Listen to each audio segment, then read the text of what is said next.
Toshkent axborot texnologiyalari universitetining Samarqand filialida karyera kunlari bo'sh ish o'rinlari yarmarkasi bo'lib o'tdi. Mazkur tadbir shahar kambag'allikni qisqartirish va aholi bandligiga ko'maklashish markazi bilan hamkorlikda tashkil etildi. Joriy o'quv yilida ushbu oliy ta'lim muassasasini 798 nafar talaba bitirib, mehnat bozoriga qadam qo'yadi. Yoshlarning bandligini ta'minlash maqsadida o'tkazilgan mazkur mehnat yarmarkasida axborot texnologiyalari sohasiga ixtisoslashgan 30 ga yaqin korxona va tashkilot 100 dan ortiq bo'sh ish o'rinlari bilan ishtirok etdi. O'z soham bo'yicha ish o'rinini ko'rib bormoqdaman. Menga bu sohalar ichida o'z telekom sohasi juda yoqdi va Samarqand filiali bilan shartnoma tuzdim.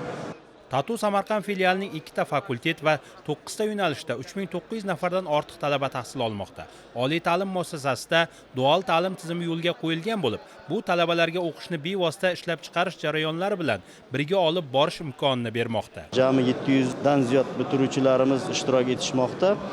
Ushbu korxonalar bilan biz yaxshi aloqalarni yo'lga qo'yganmiz. Hozirgi kunda bitiruvchilarimizda 50% dan ziyodi o'zi ish joylari aniq. Mana bugun ham ish beruvchilardan bitiruvchilarimiz bo'sh o'rinlarini o'rganib chiqib borib uchrashyapti-da. Bugun ham 100 dan ziyod bitiruvchilarimiz o'zlarini bo'lajak ish joylari bilan tanishib, ular bilan mehnat shartnomalarini imzolashlari arafasida turibdi.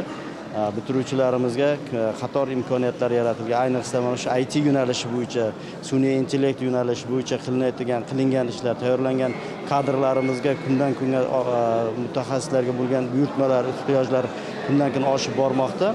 Tadbir doirasida O'zbekiston Respublikasi Prezidentining tegishli qarori ijrosini ta'minlash maqsadida biriktirilgan bank tomonidan tashkil etilgan Kelajakka qadam markazi xodimlari ham faol ishtirok etishdi. Mazkur loyiha orqali tadbirkorlik faoliyatini boshlamoqchi bo'lgan bitiruvchilarga imtiyozli kreditlar ajratish tartibi tushuntirildi.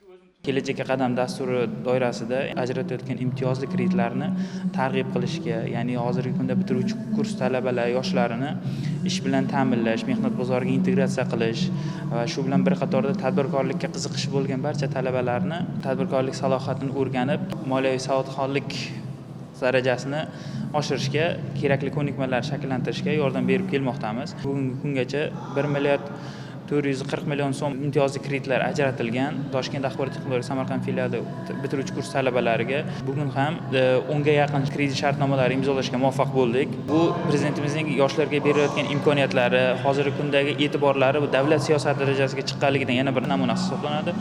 Muloqotlar davomida ish beruvchilar talabalarni bo'sh ish o'rinlari va ishga qabul qilish shartlari bilan tanishtirdilar. Shuningdek, yosh mutaxassislarga qo'yiladigan talablar, zarur kasbiy ko'nikmalar hamda ta'lim dasturlarini yanada takomillashtirish bo'yicha o'zaro fikr almashildi.